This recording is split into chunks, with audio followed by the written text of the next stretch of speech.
우리의 지혜로운 여정을 시작하기에 앞서 잠시 시간을 내어 이 이야기가 더 많은 이들에게 닿을 수 있도록 도와주시면 어떨까요? 여러분의 구독과 좋아요는 단순한 클릭이 아니라 어두운 길을 걷는 누군가에게 지혜의 등불 하나를 더 밝혀주는 선한 인연을 짓는 일이 될 것입니다. 이 소중한 나눔에 참여하시는 모든 분들의 삶에 평화와 안온함이 깃들기를 기원합니다. 우리는 살아가면서 무언가를 내 것으로 만들려는 강한 욕망, 즉 소유욕과 마주합니다. 이 욕망은 인간의 본성처럼 깊숙이 자리 잡고 있어 쉽게 떨쳐내기 어렵습니다. 나누고 베푸는 것보다 내 손에 쥐고 쌓아두는 것이 훨씬 쉽고 익숙하게 느껴지는 세상의 이치이기도 합니다. 하지만 불교의 가르침은 우리에게 정반대의 길을 제시합니다. 가지는 기쁨보다 내어주는 기쁨을 실천해보라고 말입니다. 혹자는 이렇게 반문할지도 모릅니다. 내게 가진 것이 있어야 무엇이든 줄 수 있지 않겠습니까? 그러나 소유에 대한 갈망, 즉 물질에 대한 끝없는 욕심은 우리 정신의 평온을 서서히 잠식합니다. 더 많은 것을 가지려는 욕망이 커질수록 우리는 그것을 채우지 못하는 괴로움 속에서 마음의 평정을 잃고 번뇌의 소용돌이에 휩싸이게 됩니다. 그렇기에 우리는 나눔의 즐거움을 삶에 이른 시기부터 배우고 가르쳐야 합니다. 아메리카 원주민들은 어린아이에게 가장 먼저 가르치는 것이 바로 자신에게 가장 소중한 것을 내어주는 법이라고 합니다.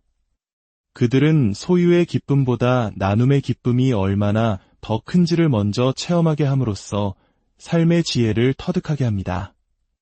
우리가 이 세상에 태어난 이유는 무엇일까요? 여러 가지 답이 있겠지만 불교적 관점에서 우리는 선업, 즉 좋은 업을 쌓고 실천하기 위해 이 생을 부여받았습니다. 특히 부처님의 가르침을 따르는 불자에게 있어 이 생에서 해야 할 공부는 오직 하나, 바로 내어줌을 통해 내 것이라는 집착을 비우고 결국은 세상이 나와 둘이 아니며 하나로 연결되어 있음을 깨닫는 것입니다.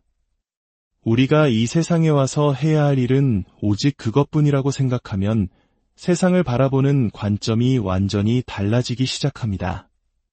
선업을 실천하는 것이 얼마나 아름다운 일인지 그것을 삶 속에서 직접 경험하고 배우는 과정 자체가 우리 인생의 목적입니다. 세상에 존재하는 모든 것을 한번 둘러보십시오. 이 세계에 이로움을 주기 위해 존재하지 않는 것은 단 하나도 없습니다. 불자들이 사랑하는 연꽃을 예로 들어볼까요? 연꽃은 그 아름다운 꽃잎부터 향기, 뿌리와 씨앗까지 어느 것 하나 버릴 것이 없습니다. 자신의 모든 것을 아낌없이 내어주어 사람들에게는 음식이 되고 약이 되며 그 향기와 자태만으로도 큰 기쁨을 줍니다. 진흙 속에서 피어나지만 더러움에 물들지 않는 청정함은 물론 자신의 모든 것을 내어주는 완전한 자비의 상징이 바로 연꽃입니다.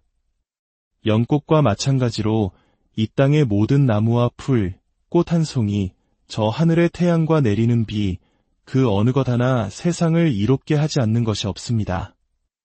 우리 모두는 바로 그 선업 공덕을 짓기 위해 이 세상에 존재하는 것입니다. 단순히 먹고, 잠자고, 나이 들어 늙고 병들어 죽기 위해 이 귀한 생명을 받은 것은 아닐 것입니다. 그것은 육신을 유지하기 위한 수단일 뿐 우리 삶의 궁극적인 목표는 아닙니다. 부처님께서는 어느 한 생에도 공덕 짓는 일을 건너뛴 적이 없다고 말씀하셨습니다. 모든 생애에 걸쳐 온몸을 바쳐 공덕을 쌓는 데 투자하셨고 그 결과 완전한 깨달음을 이루셨습니다. 부처님께서 걸어가신 그 길을 보며 우리 또한 그 길을 따라 걸어가야 하지 않을까 하는 마음을 내어볼 수 있습니다. 인류가 농사를 짓고 한 곳에 정착하기 시작한 것은 고작 1만 년 남짓의 일입니다. 46억 년 지구의 역사에 비하면 찰나와 같은 시간이죠. 수렵과 채집을 하던 유목 생활을 끝내고 정착 생활을 하면서 인류 사회는 복잡해지고 규모가 커졌습니다. 이 과정에서 공동체를 유지하기 위한 질서, 즉 도덕적 규범과 책임이 필요해졌습니다. 그리고 바로 이 시기에 죄와 공덕이라는 개념이 탄생했습니다. 이것이 바로 업 사상의 초기 형태입니다. 인과응보 사상은 왜 생겨났을까요? 그것은 공동체를 유지하기 위한 하나의 장치였습니다. 규칙을 어기는 사람에게 하늘이 지켜보고 있다. 하늘이 두렵지 않으냐? 와 같은 말로 두려움을 주어 악행을 억제했습니다. 선한 행위는 선한 결과를, 악한 행위는 악한 결과를 낳는다는 믿음은 사회 질서를 유지하는 강력한 도덕적 기둥이었습니다. 또한 이 생에서 풀지 못한 억울함이 있다면 다음 생에서라도 반드시 공정함이 회복될 것이라는 믿음은 고통받는 이들에게 큰 위안과 희망을 주었습니다. 우리 민족의 정서 깊은 곳에 자리한 한과 억울함의 감정도 이러한 우주적 공정성에 대한 믿음을 통해 이로받을 수 있었던 것입니다. 그렇다면 불교에서 말하는 인과응보는 실제로 어떻게 작용할까요? 불교에서는 의도된 행위가 반드시 그에 상응하는 결과를 낳는다고 봅니다. 여기서 가장 중요한 것은 바로 의도입니다. 단순히 불에 손을 대면 되는 것처럼 즉각적이고 단선적인 A는 B라는 식이 아닙니다. 불교에서 말하는 인과는 훨씬 더 깊고 복잡한 연결고리를 가집니다. 업의 의도는 씨앗과 같습니다. 씨앗을 심는다고 해서 바로 다음날 열매가 열리지는 않습니다. 햇빛과 물, 토양과 같은 여러 조건들이 모두 알맞게 갖추어져 시절 인연이 도래했을 때 비로소 열매를 맺는 것과 같습니다. 수많은 씨앗을 뿌려도 그중 일부만이 싹을 틔우고 열매를 맺는 것처럼 우리가 지은 모든 업의 씨앗이 전부 결과를 만들어내는 것은 아닙니다. 여러 조건이 성숙되어야만 그 결과가 나타나는 것입니다. 이러한 관점에서 보면 왜 선한 사람이 고통받고 악한 사람이 잘 사는가? 라는 의문에 대한 답을 찾을 수 있습니다. 지금 눈앞에 펼쳐진 2차원적인 평면으로 삶을 재단해서는 안 됩니다. 현재의 고통은 과거 어느 생엔가 내가 지은 악업의 열매가 지금 익어서 나타난 것일 수 있습니다. 반대로 지금 악행을 저지르면서도 복을 누리는 사람은 과거에 지어놓은 선업의 과보를 받고 있는 것일 뿐 그가 지금 짓고 있는 악업의 씨앗은 언젠가 반드시 혹독한 열매를 맺게 될 것입니다. 우리는 3차원의 시공간에 살고 있지만 불교의 가르침은 우리에게 4차원, 그 이상의 차원에서 삶을 조망하라고 말합니다. 반야심경의 아제아제, 바라아제, 바라승아제 모지사바하는 바로 그 차원을 넘어선 세계를 이야기합니다. 시공간의 구분이 사라진 더 높은 차원에서 보면 선과 악, 행복과 불행의 이분법적 구분은 의미를 잃습니다. 억울할 것도 불공평할 것도 없이 모든 것은 그저 인연의 조건이 맞아떨어져 마땅히 올 것이 온 것일 뿐입니다. 그렇기에 지금 고통스럽다 할지라도 나의 선한 마음과 행동이 결코 헛된 것이 아님을 믿는 것이 불교 가르침의 핵심입니다. 눈을 뜨고 있지만 보지 못하는 봉사와 같이 우리는 눈앞의 현실에만 매몰되어 진실을 보지 못하고 살아갑니다. 불교 공부는 바로 이 마음의 눈을 뜨는 공부입니다. 우리가 짓는 업에는 개인의 업뿐만 아니라 가족이 함께 짊어지는 가족의 업, 그리고 한 나라의 국민으로서 겪는 공동의 업도 있습니다. 특히 우리 대한민국 국민들은 세계 유일의 분단국가라는 무거운 공동의 업을 짊어지고 살아가고 있습니다. 아직 끝나지 않은 전쟁의 상처 속에서 살아가는 것, 이것이 바로 우리가 함께 풀어가야 할 숙제이자 운명 공동체로서의 업입니다. 이러한 집단의 업은 한 사람의 노력만으로는 해결할 수 없습니다. 우리 모두가 함께 깨어나고 함께 선한 방향으로 나아가야만 변화를 만들 수 있습니다. 부처님께서는 깨달음을 얻기 직전 깊은 선정 속에서 두 가지 지혜를 얻으셨습니다. 첫째는 자신의 수많은 과거생을 파노라마처럼 명확하게 꿰뚫어보는 숙명통입니다. 그리고 둘째는 그 끝없는 윤회의 과정 속에서 업이 어떻게 작용해 왔는지를 통찰하는 천안통입니다. 이 두 가지 지혜를 통해 부처님께서는 마침내 고통의 원인과 소멸에 대한 완전한 진리인 사성제를 깨닫고 모든 번뇌에서 벗어나 완전한 열반에 드셨습니다. 그렇다면 이 모든 업의 근원은 무엇일까요? 선업이든 악업이든 모든 업의 의도는 들뜸에서 시작됩니다. 들뜬 마음이란 안정되지 않고 평온하지 않은 상태, 즉 빚을 갚지 않은 계산서와 같습니다. 우리는 살면서 수많은 신념과 고정관념이라는 업의 공장을 세웁니다. 나는 원래 몸이 약한 사람이야. 오죽 속상하면 술, 담배를 하겠어. 와 같은 생각들은 모두 스스로를 합리화하고 책임을 회피하기 위해 만들어낸 불량품과 같습니다. 우리는 이 공장에서 끝없이 불량품을 만들어내고 창고 구석에 쌓아두고는 잊어버립니다. 그리고 문제가 생기면 남 탓, 세상 탓으로 돌립니다. 하지만 이 모든 것은 결국 자신이 만든 것입니다. 자신이 만든 물건은 반드시 주인이 책임지고 처리해야 합니다. 아직 결제되지 않은 이 서류들, 이 업들이 우리 주변을 쓰레기처럼 맴돌며 우리의 삶을 탐욕과 분노와 어리석음으로 물들게 합니다. 부처님께서 말씀하신 열반은 태어나지 않고 생겨나지 않으며 만들어지지도 형성되지도 않은 본래의 상태를 의미합니다. 그곳은 어떠한 들뜸도 없는 완전한 고요와 평온, 그 자체로 건강하고 완전한 상태입니다. 그러나 어느 순간 무언가를 갈망하고 움켜쥐려는 욕망과 의지가 이 완벽한 균형을 깨뜨렸습니다. 그 순간 우리는 균형을 잃고 불건강한 존재가 되었고 이것이 바로 오온의 결합, 즉 나라는 존재의 탄생입니다. 우리가 태어났다는 사실 자체가 이미 우주적 균형이 깨졌다는 증거입니다. 그러나 균형이 깨진 이 세상에 태어났기에 우리에게는 선업과 불선업을 선택할 기회가 주어졌습니다.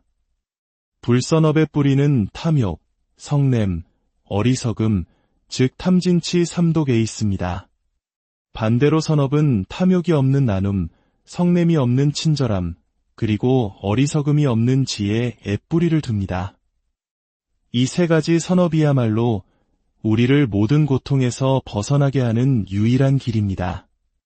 강물에 빠진 아이를 구하기 위해 주저없이 뛰어들었지만 결국 자시는 것엔 물살에 휩쓸려 목숨을 잃은 사람이 있다고 상상해 봅시다. 그의 삶의 책장은 비극적으로 덮였지만 그 숭고한 희생이라는 선업의 씨앗은 결코 사라지지 않습니다. 설령 그가 과거에 지은 악업으로 인해 잠시 괴로운 곳에 태어날지라도 그를 구원한 마지막 선업의 힘은 그 어떤 악업의 힘보다도 강력하여 결국 그를 더 좋은 세상, 더 나은 조건으로 이끌 것입니다. 이것이 바로 한순간의 진실한 참회와 선한 마음이 쌓아온 모든 악업을 누를 수 있다는 희망의 메시지입니다. 그러니 여러분, 내 인생을 부처로 만들고 온 세상을 부처의 도량으로 만드는데 기여하겠다는 마음을 내십시오. 우리 옆에 있는 모든 이들은 나를 비추어주는 거울 부처가 되어주기 위해 잠시 이 세상에 함께 온 도반들입니다. 살면서 고통과 괴로움이 파도처럼 밀려올 때 그것을 피하거나 원망하지 마십시오. 오히려 두 손을 공손히 모아 부처님께 공양을 올리듯 귀하게 받드십시오. 그리고 마음속으로 이렇게 기도하십시오. 탐욕과 성냄과 어리석음으로 제가 지어온 업의 열매가 지금 제게 왔다면 이 두 손으로 공손히 받들겠습니다. 지금 저에게 와주셔서 무한히 감사합니다. 여러분이 겪는 고통스러운 기억과 감정 또한 부처님께 올릴 수 있는 가장 귀한 공양물입니다. 부처님의 용광로 같은 자비 속에서 모든 것을 녹여내십시오. 그리고 진심으로 참회하고 빚을 갚는 마음으로 기도하십시오. 모든 문제의 해결은 바로 자기 자신에게서 시작되어야 합니다. 업을 멈추는 길은 갈망과 집착, 즉 가래를 멈추는 것입니다. 갈망이 일어날 때 그것을 내 것이라 여기지 말고 마치 강 건너 불구경하듯 한 걸음 떨어져 객관적으로 바라보는 연습을 하십시오. 습관적으로 화내고 고통스러워하는 대신 그것을 공약물로 받들어 올리십시오. 여러분 자신이 바로 부처이며 여러분이 스스로 만든 업의 공장의 주인입니다. 자신이 만든 불량품에 대해 책임을 지겠다고 선언하는 순간 모든 빚은 청산되고 들뜬 마음은 안정을 찾으며 본래의 부처 자리로 돌아가게 됩니다. 교도소에서 수많은 재소자들을 교화했던 삼중 스님의 이야기가 있습니다. 한 사형수가 스님으로부터 당신도 부처가 될 수 있습니다. 라는 말을 듣는 순간 처음으로 자신이 사람답게 살아오지 못했음을 깨달았다고 합니다. 그는 절을 할 때마다 땅이 자신의 죄업을 덮어주기를 기도했고 염불을 할 때마다 피해자의 고통을 떠올렸습니다. 그리고 남은 삶을 오직 선업을 쌓는 데 바치겠다고 다짐했습니다. 그 한마디의 말이 그의 내면에 잠자고 있던 불성을 깨운 것입니다. 그처럼 우리도 삶의 모든 순간을 수행의 도량으로 삼아야 합니다. 혹독한 인연을 만났을 때 내가 왜 이런 사람을 만나야 하는가 라고 원망하는 대신 내가 과거 어느 생에선가 원했기에 지금 내 앞에 나타났겠지라고 스스로 책임지는 말을 내뱉는 순간 얽혔던 업의 실타래는 풀리기 시작합니다. 인정하는 순간 빚은 갚아집니다. 우리에게 남은 시간은 그리 길지 않을지도 모릅니다. 이 짧은 생애를 목숨을 바쳐 진리를 공부하고 실천하는데 온전히 바쳐볼 가치가 있지 않겠습니까? 삶의 모든 걸음마다, 모든 생각마다 깨어 있으십시오. 그리하여 여러분 각자의 삶이 하나의 위대한 걸작으로 완성되기를 우리의 지혜로운 여정을 시작하기에 앞서 잠시 시간을 내어 이 이야기가 더 많은 이들에게 닿을 수 있도록 도와주시면 어떨까요? 여러분의 구독과 좋아요는 단순한 클릭이 아니라 어두운 길을 걷는 누군가에게 지혜의 등불 하나를 더 밝혀주는 선한 인연을 짓는 일이 될 것입니다. 이 소중한 나눔에 참여하시는 모든 분들의 삶에 평화와 안온함이 깃들기를 기원합니다. 우리는 살아가면서 무언가를 내 것으로 만들려는 강한 욕망, 즉 소유욕과 마주합니다. 이 욕망은 인간의 본성처럼 깊숙이 자리 잡고 있어 쉽게 떨쳐내기 어렵습니다. 나누고 베푸는 것보다 내 손에 쥐고 쌓아두는 것이 훨씬 쉽고 익숙하게 느껴지는 세상의 이치이기도 합니다. 하지만 불교의 가르침은 우리에게 정반대의 길을 제시합니다. 가지는 기쁨보다 내어주는 기쁨을 실천해보라고 말입니다. 혹자는 이렇게 반문할지도 모릅니다. 내게 가진 것이 있어야 무엇이든 줄 수 있지 않겠습니까? 그러나 소유에 대한 갈망, 즉 물질에 대한 끝없는 욕심은 우리 정신의 평온을 서서히 잠식합니다. 더 많은 것을 가지려는 욕망이 커질수록 우리는 그것을 채우지 못하는 괴로움 속에서 마음의 평정을 잃고 번뇌의 소용돌이에 휩싸이게 됩니다. 그렇기에 우리는 나눔의 즐거움을 삶에 이른 시기부터 배우고 가르쳐야 합니다. 아메리카 원주민들은 어린아이에게 가장 먼저 가르치는 것이 바로 자신에게 가장 소중한 것을 내어주는 법이라고 합니다. 그들은 소유의 기쁨보다 나눔의 기쁨이 얼마나 더 큰지를 먼저 체험하게 함으로써 삶의 지혜를 터득하게 합니다. 우리가 이 세상에 태어난 이유는 무엇일까요? 여러 가지 답이 있겠지만 불교적 관점에서 우리는 선업, 즉 좋은 업을 쌓고 실천하기 위해 이 생을 부여받았습니다. 특히 부처님의 가르침을 따르는 불자에게 있어 이 생에서 해야 할 공부는 오직 하나, 바로 내어줌을 통해 내 것이라는 집착을 비우고 결국 온 세상이 나와 둘이 아니며 하나로 연결되어 있음을 깨닫는 것입니다. 우리가 이 세상에 와서 해야 할 일은 오직 그것뿐이라고 생각하면 세상을 바라보는 관점이 완전히 달라지기 시작합니다. 선업을 실천하는 것이 얼마나 아름다운 일인지 그것을 삶 속에서 직접 경험하고 배우는 과정 자체가 우리 인생의 목적입니다. 세상에 존재하는 모든 것을 한번 둘러보십시오. 이 세계에 이로움을 주기 위해 존재하지 않는 것은 단 하나도 없습니다. 불자들이 사랑하는 연꽃을 예로 들어볼까요? 연꽃은 그 아름다운 꽃잎부터 향기, 뿌리와 씨앗까지 어느 것 하나 버릴 것이 없습니다.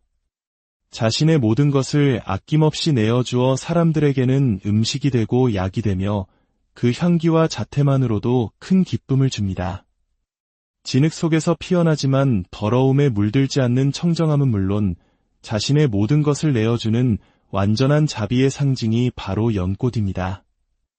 연꽃과 마찬가지로 이 땅의 모든 나무와 풀, 꽃 한 송이, 저 하늘의 태양과 내리는 비, 그 어느 것 하나 세상을 이롭게 하지 않는 것이 없습니다. 우리 모두는 바로 그 선업 공덕을 짓기 위해 이 세상에 존재하는 것입니다. 단순히 먹고, 잠자고, 나이 들어 늙고 병들어 죽기 위해 이 귀한 생명을 받은 것은 아닐 것입니다. 그것은 육신을 유지하기 위한 수단일 뿐 우리 삶의 궁극적인 목표는 아닙니다. 부처님께서는 어느 한 생에도 공덕 짓는 일을 건너뛴 적이 없다고 말씀하셨습니다. 모든 생애에 걸쳐 온몸을 바쳐 공덕을 쌓는 데 투자하셨고 그 결과 완전한 깨달음을 이루셨습니다. 부처님께서 걸어가신 그 길을 보며 우리 또한 그 길을 따라 걸어가야 하지 않을까 하는 마음을 내어볼 수 있습니다. 인류가 농사를 짓고 한 곳에 정착하기 시작한 것은 고작 1만 년 남짓의 일입니다. 46억 년 지구의 역사에 비하면 찰나와 같은 시간이죠.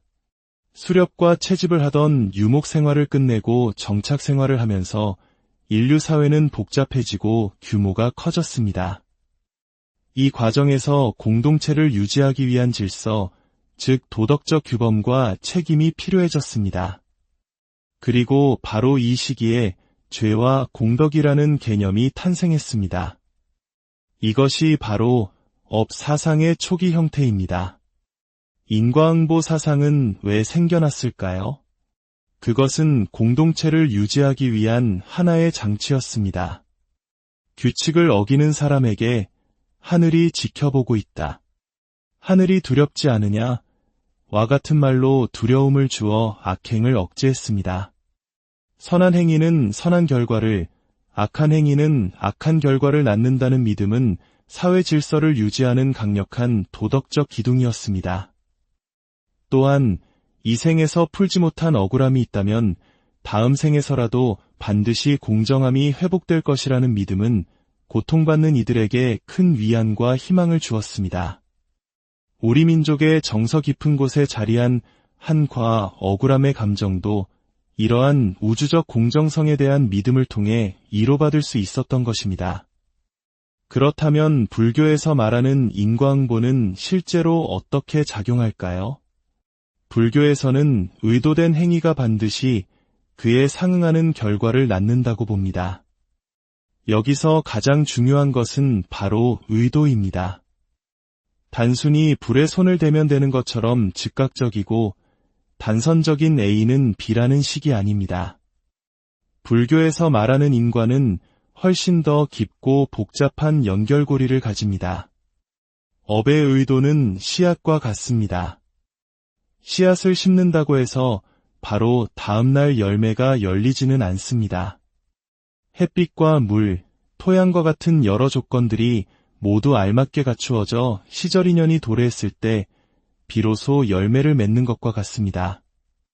수많은 씨앗을 뿌려도 그중 일부만이 싹을 틔우고 열매를 맺는 것처럼 우리가 지은 모든 업의 씨앗이 전부 결과를 만들어내는 것은 아닙니다. 여러 조건이 성숙되어야만 그 결과가 나타나는 것입니다. 이러한 관점에서 보면 왜 선한 사람이 고통받고 악한 사람이 잘 사는가? 라는 의문에 대한 답을 찾을 수 있습니다. 지금 눈앞에 펼쳐진 2차원적인 평면으로 삶을 재단해서는 안 됩니다. 현재의 고통은 과거 어느 생엔가 내가 지은 악업의 열매가 지금 익어서 나타난 것일 수 있습니다. 반대로 지금 악행을 저지르면서도 복을 누리는 사람은 과거에 지어놓은 선업의 과보를 받고 있는 것일 뿐, 그가 지금 짓고 있는 악업의 씨앗은 언젠가 반드시 혹독한 열매를 맺게 될 것입니다. 우리는 3차원의 시공간에 살고 있지만 불교의 가르침은 우리에게 4차원, 그 이상의 차원에서 삶을 조망하라고 말합니다. 반야심경의 아제아제, 바라아제, 바라승아제 모지사바하는 바로 그 차원을 넘어선 세계를 이야기합니다. 시공간의 구분이 사라진 더 높은 차원에서 보면 선과 악, 행복과 불행의 이분법적 구분은 의미를 잃습니다. 억울할 것도 불공평할 것도 없이 모든 것은 그저 인연의 조건이 맞아떨어져 마땅히 올 것이 온 것일 뿐입니다. 그렇기에 지금 고통스럽다 할지라도 나의 선한 마음과 행동이 결코 헛된 것이 아님을 믿는 것이 불교 가르침의 핵심입니다. 눈을 뜨고 있지만 보지 못하는 봉사와 같이 우리는 눈앞의 현실에만 매몰되어 진실을 보지 못하고 살아갑니다. 불교 공부는 바로 이 마음의 눈을 뜨는 공부입니다. 우리가 짓는 업에는 개인의 업뿐만 아니라 가족이 함께 짊어지는 가족의 업, 그리고 한 나라의 국민으로서 겪는 공동의 업도 있습니다. 특히 우리 대한민국 국민들은 세계 유일의 분단국가라는 무거운 공동의 업을 짊어지고 살아가고 있습니다. 아직 끝나지 않은 전쟁의 상처 속에서 살아가는 것, 이것이 바로 우리가 함께 풀어가야 할 숙제이자 운명 공동체로서의 업입니다. 이러한 집단의 업은 한 사람의 노력만으로는 해결할 수 없습니다. 우리 모두가 함께 깨어나고 함께 선한 방향으로 나아가야만 변화를 만들 수 있습니다. 부처님께서는 깨달음을 얻기 직전 깊은 선정 속에서 2가지 지혜를 얻으셨습니다. 첫째는 자신의 수많은 과거생을 파노라마처럼 명확하게 꿰뚫어보는 숙명통입니다. 그리고 둘째는 그 끝없는 윤회의 과정 속에서 업이 어떻게 작용해 왔는지를 통찰하는 천안통입니다. 이 2가지 지혜를 통해 부처님께서는 마침내 고통의 원인과 소멸에 대한 완전한 진리인 사성제를 깨닫고 모든 번뇌에서 벗어나 완전한 열반에 드셨습니다. 그렇다면 이 모든 업의 근원은 무엇일까요? 선업이든 악업이든 모든 업의 의도는 들뜸에서 시작됩니다. 들뜬 마음이란 안정되지 않고 평온하지 않은 상태, 즉 빚을 갚지 않은 계산서와 같습니다. 우리는 살면서 수많은 신념과 고정관념이라는 업의 공장을 세웁니다.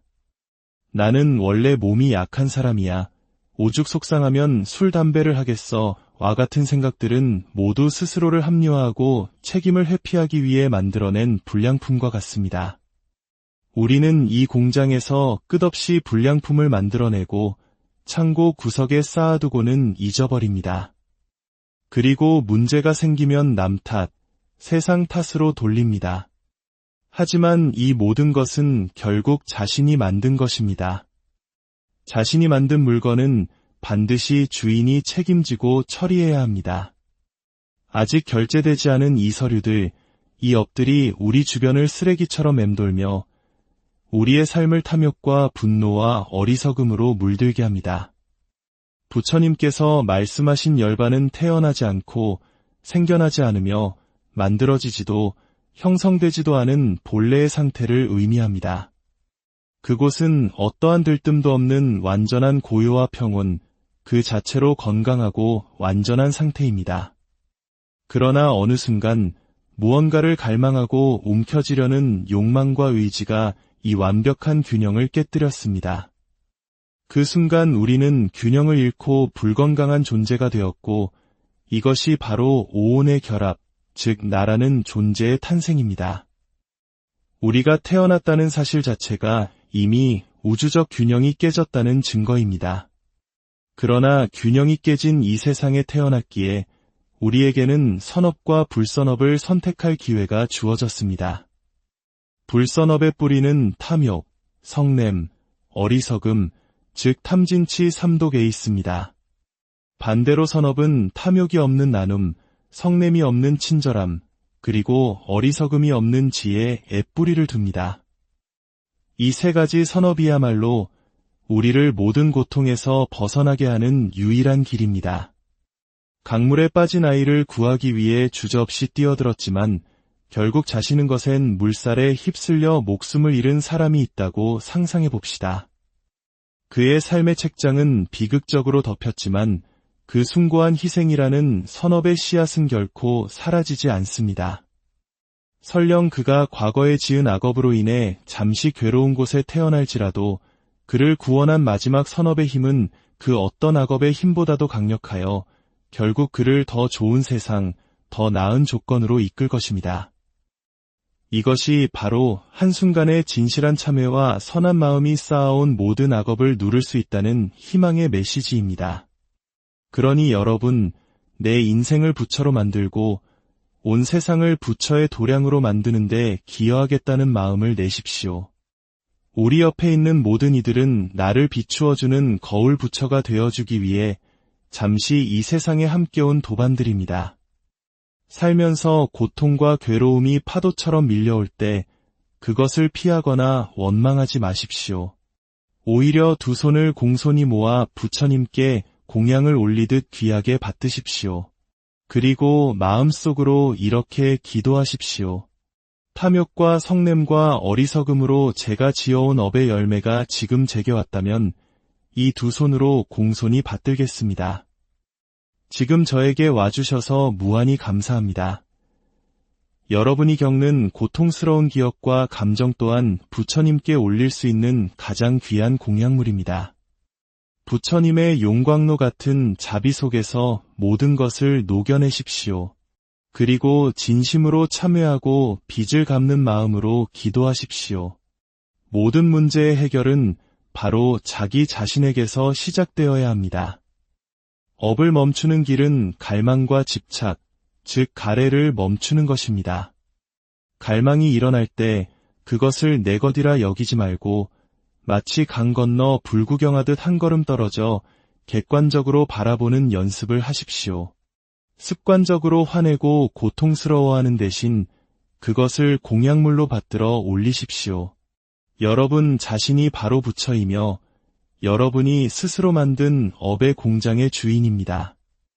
자신이 만든 불량품에 대해 책임을 지겠다고 선언하는 순간 모든 빚은 청산되고 들뜬 마음은 안정을 찾으며 본래의 부처 자리로 돌아가게 됩니다. 교도소에서 수많은 재소자들을 교화했던 삼중 스님의 이야기가 있습니다. 한 사형수가 스님으로부터 당신도 부처가 될 수 있습니다. 라는 말을 듣는 순간 처음으로 자신이 사람답게 살아오지 못했음을 깨달았다고 합니다. 그는 절을 할 때마다 땅이 자신의 죄업을 덮어주기를 기도했고 염불을 할 때마다 피해자의 고통을 떠올렸습니다. 그리고 남은 삶을 오직 선업을 쌓는 데 바치겠다고 다짐했습니다. 그 한마디의 말이 그의 내면에 잠자고 있던 불성을 깨운 것입니다. 그처럼 우리도 삶의 모든 순간을 수행의 도량으로 삼아야 합니다. 혹독한 인연을 만났을 때 내가 왜 이런 사람을 만나야 하는가 라고 원망하는 대신 내가 과거 어느 생에선가 원했기에 지금 내 앞에 나타났겠지라고 스스로 책임지는 말을 내뱉는 순간 얽혔던 업의 실타래는 풀리기 시작합니다. 인정하는 순간 빚은 갚아집니다. 우리에게 남은 시간은 그리 길지 않을지도 모릅니다. 이 짧은 생애를 목숨을 바쳐 진리를 공부하고 실천하는데 온전히 바쳐볼 가치가 있지 않겠습니까? 삶의 모든 걸음마다, 모든 생각마다 깨어 있으십시오. 그리하여 여러분 각자의 삶이 하나의 위대한 걸작으로 완성되기를 우리의 지혜로운 여정을 시작하기에 앞서 잠시 시간을 내어 이 이야기가 더 많은 이들에게 닿을 수 있도록 도와주시면 어떨까요? 여러분의 구독과 좋아요는 단순한 클릭이 아니라 어두운 길을 걷는 누군가에게 지혜의 등불 하나를 더 밝혀주는 선한 인연을 짓는 일이 될 것입니다. 이 소중한 나눔에 참여하시는 모든 분들의 삶에 평화와 안온함이 깃들기를 기원합니다. 우리는 살아가면서 무언가를 내 것으로 만들려는 강한 욕망, 즉 소유욕과 마주합니다. 이 욕망은 인간의 본성처럼 깊숙이 자리 잡고 있어 쉽게 떨쳐내기 어렵습니다. 나누고 베푸는 것보다 내 손에 쥐고 쌓아두는 것이 훨씬 쉽고 익숙하게 느껴지는 세상의 이치이기도 합니다. 하지만 불교의 가르침은 우리에게 정반대의 길을 제시합니다. 가지는 기쁨보다 내어주는 기쁨을 실천해보라고 말입니다. 혹자는 이렇게 반문할지도 모릅니다. 내게 가진 것이 있어야 무엇이든 줄 수 있지 않겠습니까? 그러나 소유에 대한 갈망, 즉 물질에 대한 끝없는 욕심은 우리 정신의 평온을 서서히 잠식합니다. 더 많은 것을 가지려는 욕망이 커질수록 우리는 그것을 채우지 못하는 괴로움 속에서 마음의 평정을 잃고 번뇌의 소용돌이에 휩싸이게 됩니다.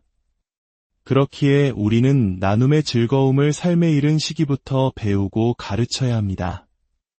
아메리카 원주민들은 어린아이에게 가장 먼저 가르치는 것이 바로 자신에게 가장 소중한 것을 내어주는 법이라고 합니다. 그들은 소유의 기쁨보다 나눔의 기쁨이 얼마나 더 큰지를 먼저 체험하게 함으로써 삶의 지혜를 터득하게 합니다. 우리가 이 세상에 태어난 이유는 무엇일까요? 여러 가지 답이 있겠지만 불교적 관점에서 우리는 선업, 즉 좋은 업을 쌓고 실천하기 위해 이 생을 부여받았습니다. 특히 부처님의 가르침을 따르는 불자에게 있어 이 생에서 해야 할 공부는 오직 하나, 바로 내어줌을 통해 내 것이라는 집착을 비우고 결국은 세상이 나와 둘이 아니며 하나로 연결되어 있음을 깨닫는 것입니다. 우리가 이 세상에 와서 해야 할 일은 오직 그것뿐이라고 생각하면 세상을 바라보는 관점이 완전히 달라지기 시작합니다. 선업을 실천하는 것이 얼마나 아름다운 일인지 그것을 삶 속에서 직접 경험하고 배우는 과정 자체가 우리 인생의 목적입니다. 세상에 존재하는 모든 것을 한번 둘러보십시오. 이 세계에 이로움을 주기 위해 존재하지 않는 것은 단 하나도 없습니다. 불자들이 사랑하는 연꽃을 예로 들어볼까요? 연꽃은 그 아름다운 꽃잎부터 향기, 뿌리와 씨앗까지 어느 것 하나 버릴 것이 없습니다. 자신의 모든 것을 아낌없이 내어주어 사람들에게는 음식이 되고 약이 되며 그 향기와 자태만으로도 큰 기쁨을 줍니다. 진흙 속에서 피어나지만 더러움에 물들지 않는 청정함은 물론 자신의 모든 것을 내어주는 완전한 자비의 상징이 바로 연꽃입니다. 연꽃과 마찬가지로 이 땅의 모든 나무와 풀, 꽃 한 송이, 저 하늘의 태양과 내리는 비, 그 어느 것 하나 세상을 이롭게 하지 않는 것이 없습니다. 우리 모두는 바로 그 선업 공덕을 짓기 위해 이 세상에 존재하는 것입니다. 단순히 먹고, 잠자고, 나이 들어 늙고 병들어 죽기 위해 이 귀한 생명을 받은 것은 아닐 것입니다. 그것은 육신을 유지하기 위한 수단일 뿐 우리 삶의 궁극적인 목표는 아닙니다. 부처님께서는 어느 한 생에도 공덕 짓는 일을 건너뛴 적이 없다고 말씀하셨습니다.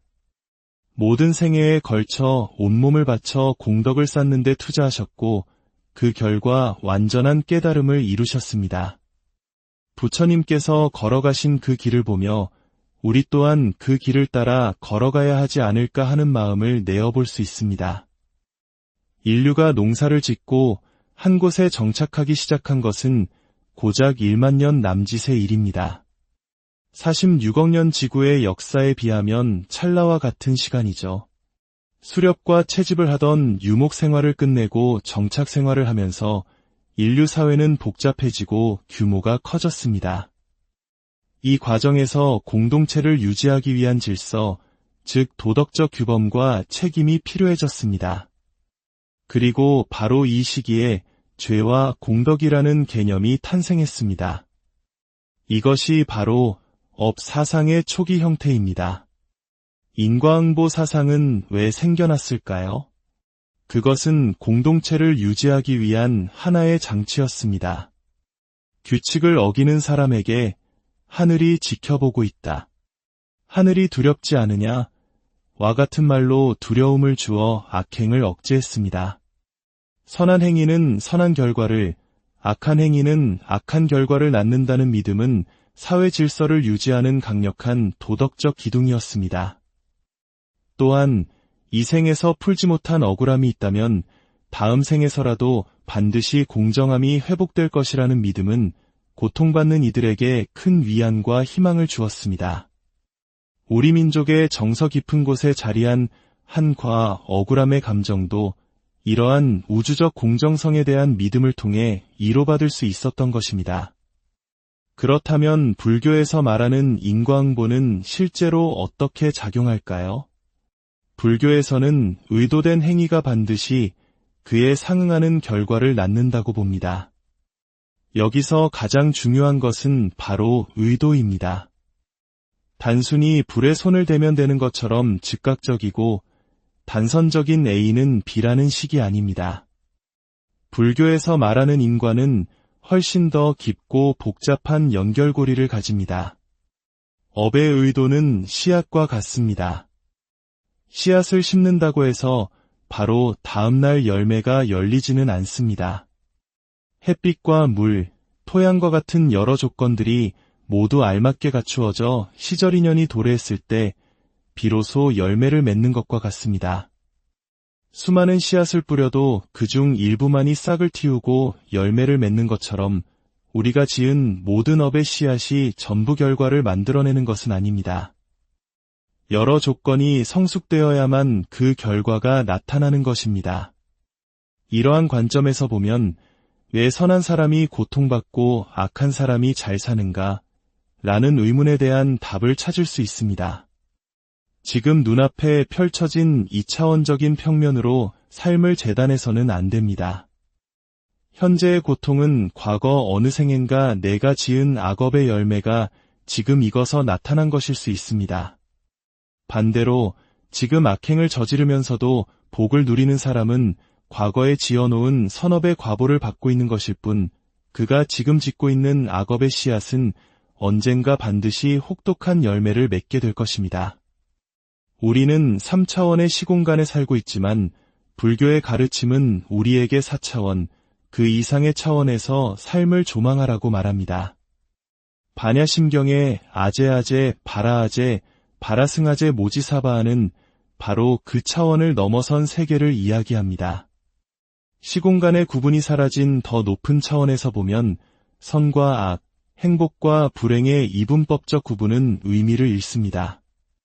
억울할 것도 불공평할 것도 없이 모든 것은 그저 인연의 조건이 맞아떨어져 마땅히 올 것이 온 것일 뿐입니다. 그렇기에 지금 고통스럽다 할지라도 나의 선한 마음과 행동이 결코 헛된 것이 아님을 믿는 것이 불교 가르침의 핵심입니다. 눈을 뜨고 있지만 보지 못하는 봉사와 같이 우리는 눈앞의 현실에만 매몰되어 진실을 보지 못하고 살아갑니다. 불교 공부는 바로 이 마음의 눈을 뜨는 공부입니다. 우리가 짓는 업에는 개인의 업뿐만 아니라 가족이 함께 짊어지는 가족의 업, 그리고 한 나라의 국민으로서 겪는 공동의 업도 있습니다. 특히 우리 대한민국 국민들은 세계 유일의 분단국가라는 무거운 공동의 업을 짊어지고 살아가고 있습니다. 아직 끝나지 않은 전쟁의 상처 속에서 살아가는 것, 이것이 바로 우리가 함께 풀어가야 할 숙제이자 운명 공동체로서의 업입니다. 이러한 집단의 업은 한 사람의 노력만으로는 해결할 수 없습니다. 우리 모두가 함께 깨어나고 함께 선한 방향으로 나아가야만 변화를 만들 수 있습니다. 부처님께서는 깨달음을 얻기 직전 깊은 선정 속에서 두 가지 지혜를 얻으셨습니다. 첫째는 자신의 수많은 과거생을 파노라마처럼 명확하게 꿰뚫어보는 숙명통입니다. 그리고 둘째는 그 끝없는 윤회의 과정 속에서 업이 어떻게 작용해 왔는지를 통찰하는 천안통입니다. 이 두 가지 지혜를 통해 부처님께서는 마침내 고통의 원인과 소멸에 대한 완전한 진리인 사성제를 깨닫고 모든 번뇌에서 벗어나 완전한 열반에 드셨습니다. 그렇다면 이 모든 업의 근원은 무엇일까요? 선업이든 악업이든 모든 업의 의도는 들뜸에서 시작됩니다. 들뜬 마음이란 안정되지 않고 평온하지 않은 상태, 즉 빚을 갚지 않은 계산서와 같습니다. 우리는 살면서 수많은 신념과 고정관념이라는 업의 공장을 세웁니다. 나는 원래 몸이 약한 사람이야.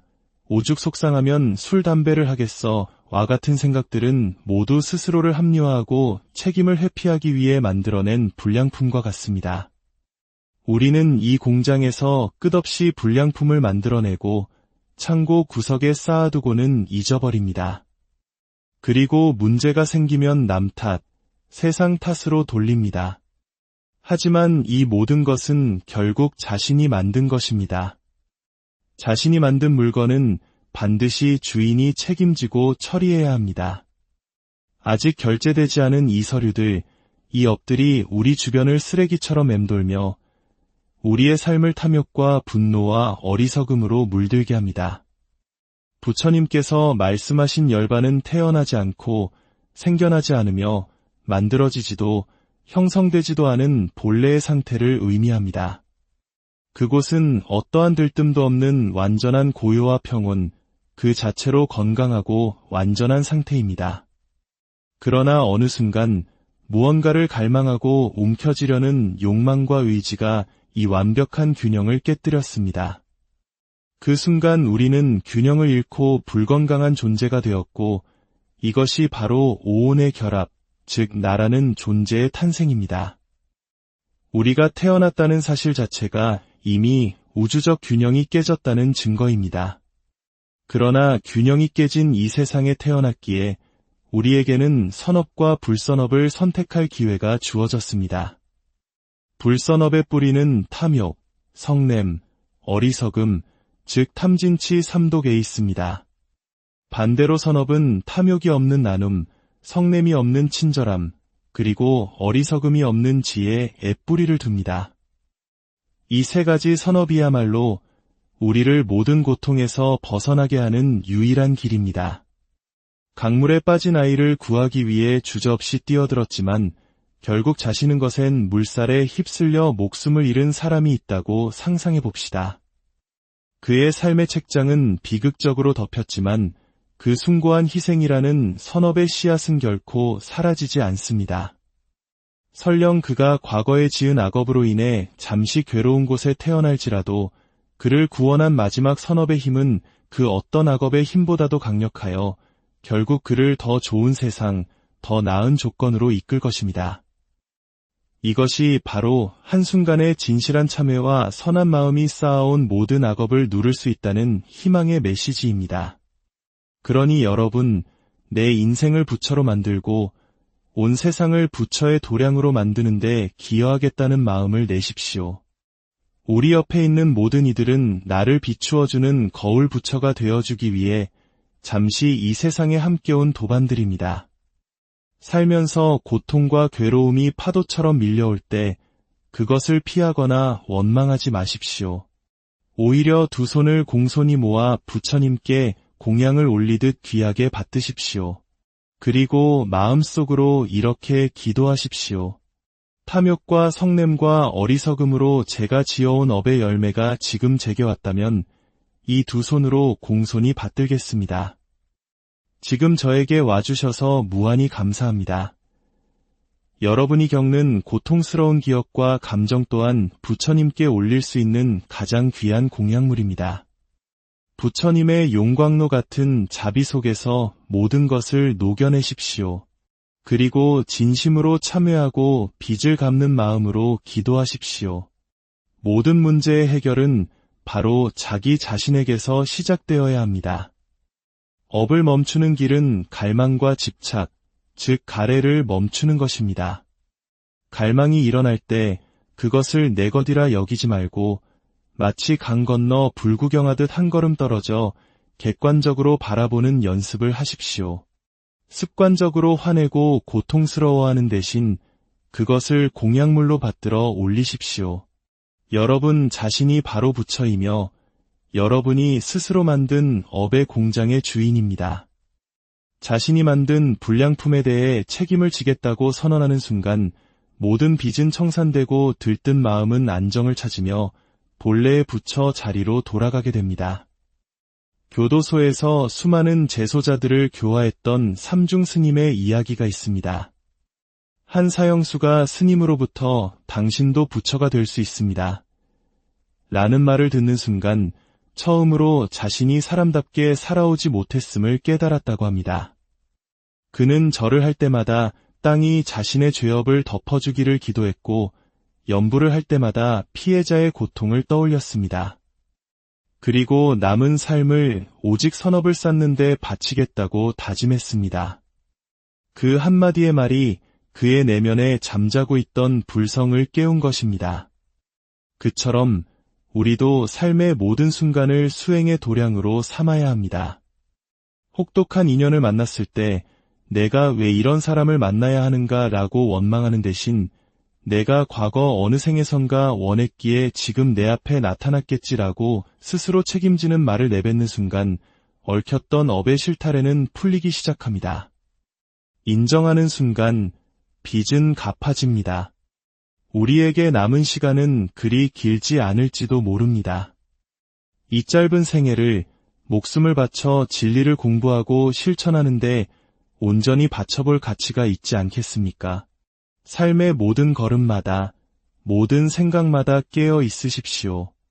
그리하여 여러분 각자의 삶이 하나의 위대한 걸작으로 완성되기를 우리의 지혜로운 여정을 시작하기에 앞서 잠시 시간을 내어 이 이야기가 더 많은 이들에게 닿을 수 있도록 도와주시면 어떨까요?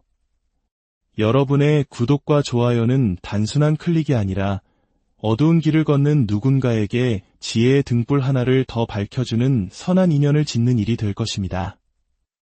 이 소중한 나눔에 참여하시는 모든 분들의 삶에 평화와 안온함이 깃들기를 기원합니다. 우리는 살아가면서 무언가를 내 것으로 만들려는 강한 욕망, 즉 소유욕과 마주합니다. 이 욕망은 인간의 본성처럼 깊숙이 자리 잡고 있어 쉽게 떨쳐내기 어렵습니다.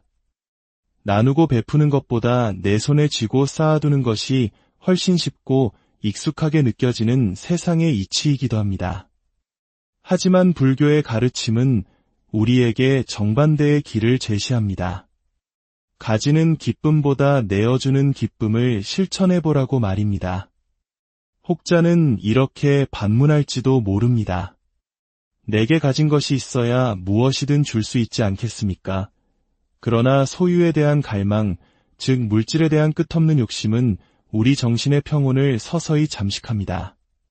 더 많은 것을 가지려는 욕망이 커질수록 우리는 그것을 채우지 못하는 괴로움 속에서 마음의 평정을 잃고 번뇌의 소용돌이에 휩싸이게 됩니다.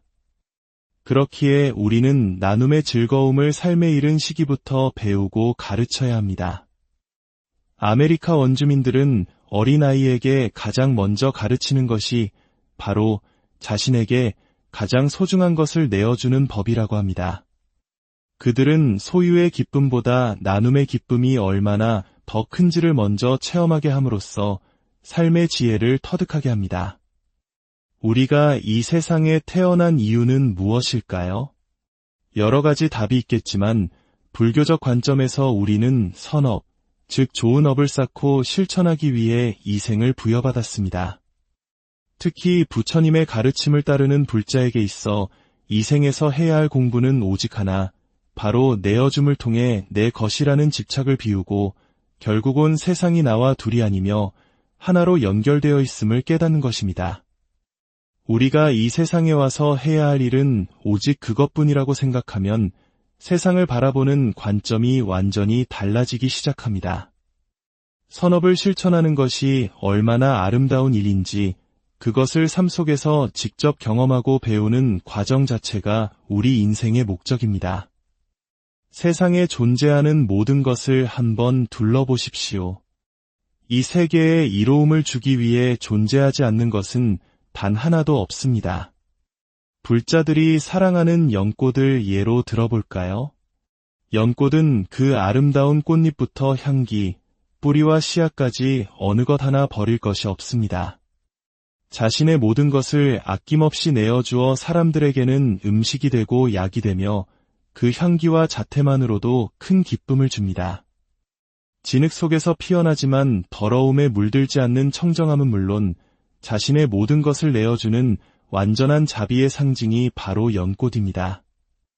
연꽃과 마찬가지로 이 땅의 모든 나무와 풀, 꽃 한 송이, 저 하늘의 태양과 내리는 비, 그 어느 것 하나 세상을 이롭게 하지 않는 것이 없습니다. 우리 모두는 바로 그 선업 공덕을 짓기 위해 이 세상에 존재하는 것입니다. 단순히 먹고, 잠자고, 나이 들어 늙고 병들어 죽기 위해 이 귀한 생명을 받은 것은 아닐 것입니다.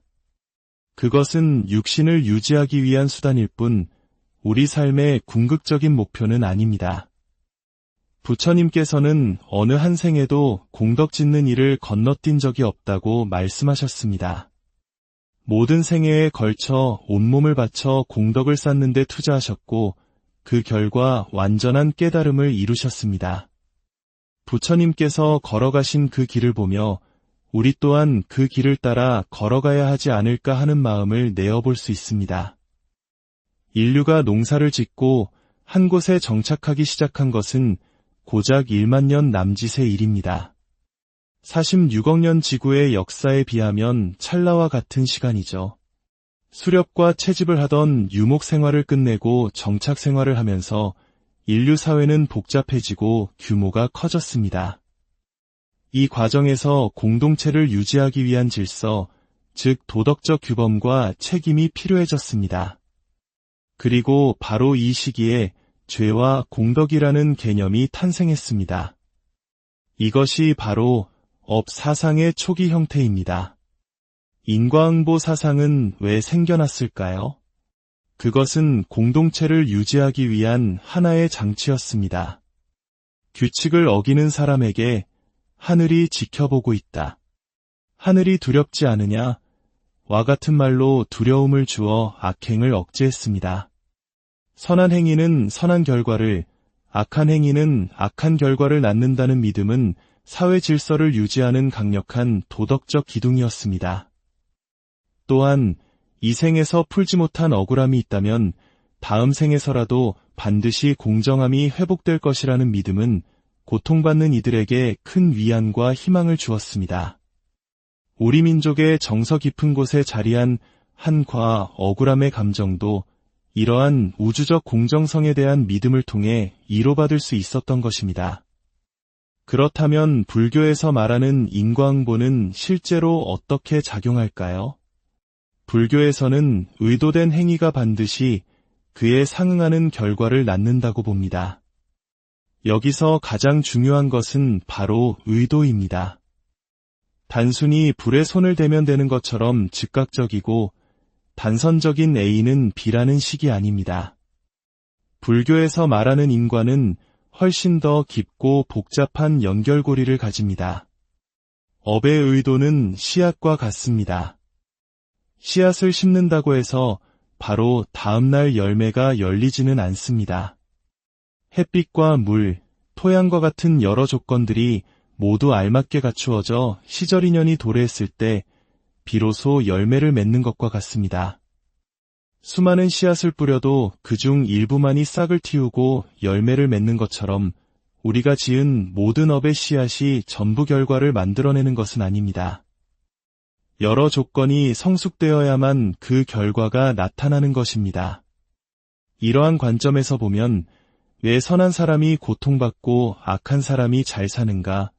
라는 의문에 대한 답을 찾을 수 있습니다. 지금 눈앞에 펼쳐진 2차원적인 평면으로 삶을 재단해서는 안 됩니다. 현재의 고통은 과거 어느 생엔가 내가 지은 악업의 열매가 지금 익어서 나타난 것일 수 있습니다. 반대로 지금 악행을 저지르면서도 복을 누리는 사람은 과거에 지어놓은 선업의 과보를 받고 있는 것일 뿐 그가 지금 짓고 있는 악업의 씨앗은 언젠가 반드시 혹독한 열매를 맺게 될 것입니다. 우리는 3차원의 시공간에 살고 있지만 불교의 가르침은 우리에게 4차원, 그 이상의 차원에서 삶을 조망하라고 말합니다. 반야심경의 아제아제, 바라아제, 바라승아제 모지사바하는 바로 그 차원을 넘어선 세계를 이야기합니다.